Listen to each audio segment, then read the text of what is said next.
بسم اللہ الرحمن الرحیم الدرس الثامن والاربعون 48واں سبق الاملاء المفردات اختن بہن تتلو وہ تلاوت کرتی ہے تأخذ وہ لیتی ہے امہما ان دونوں کی ماں ابوہما ان دونوں کا باپ امور کام تقرآن وہ دونوں پڑھتی ہیں صباحاً صبح کو مساءً شام کو تقرأ وہ نقرأ ہم پڑھتے ہیں یقمن وہ اٹھتی ہیں یتوضأن وہ وضو کرتی ہیں یسلمن وہ سلام کرتی ہیں یأکلن وہ کھاتی ہیں یقرأن وہ پڑھتی ہیں۔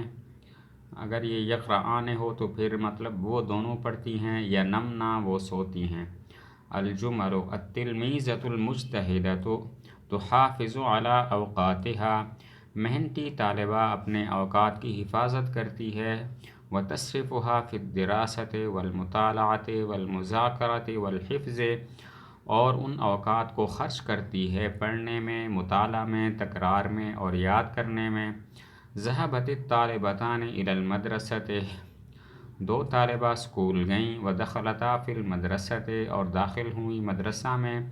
ثم ذهبتا إلى لوحة الإعلانات پھر وہ دونوں گئیں نوٹس بورڈ کی طرف وقرأتا اعلانا اور ان دونوں نے پڑھا ایک اعلان وہوا اور وہ اعلان تھا علی جمیع الطالبات تمام طالبات پر لازم ہے ان یجتمعن فی قاعة المدرسة الساعة 10 کہ جمع ہو جائیں اسکول کے ہال میں 10 بجے۔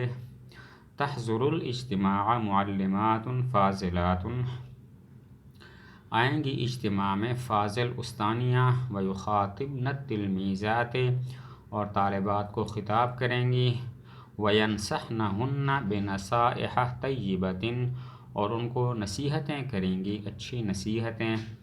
فرحت الطالبتان دو طالبہ خوش ہوئیں بقراءۃ ھذا الاعلان اس اعلان کو پڑھنے کے ساتھ وقالتا اور ان دونوں نے کہا سنحضر ھذا الاجتماع ان شاء اللہ تعالی ہم عنقریب شرکت کریں گے اس اجتماع میں، حاضر ہوں گے اس اجتماع میں انشاءاللہ۔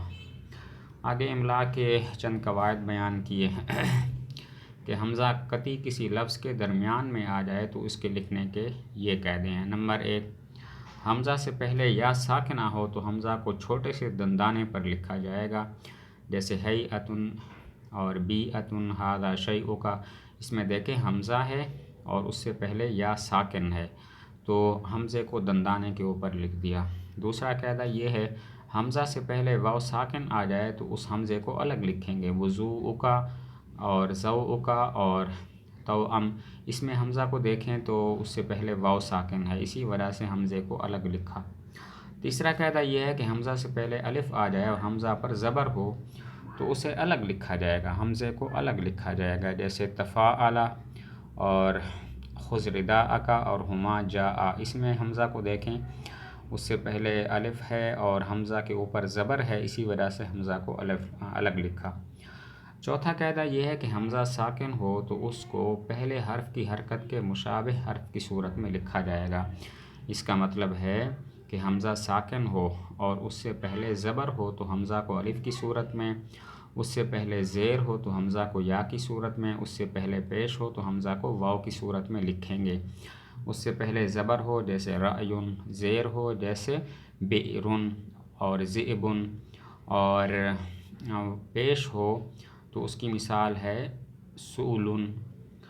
چوتھا قاعدہ یہ ہوا حمزہ ساکن ہے تو اس کو اس کے پہلے حرف کی حرکت کے مشابہ حرف کی صورت میں لکھا جائے گا۔ اس کا مطلب ہے اگر اس سے پہلے زبر ہے تو حمزہ کو الف کی صورت میں، اس سے پہلے زیر ہے تو حمزہ کو یا کی صورت میں، اور اس سے پہلے پیش ہے تو حمزہ کو واو کی صورت میں لکھیں گے۔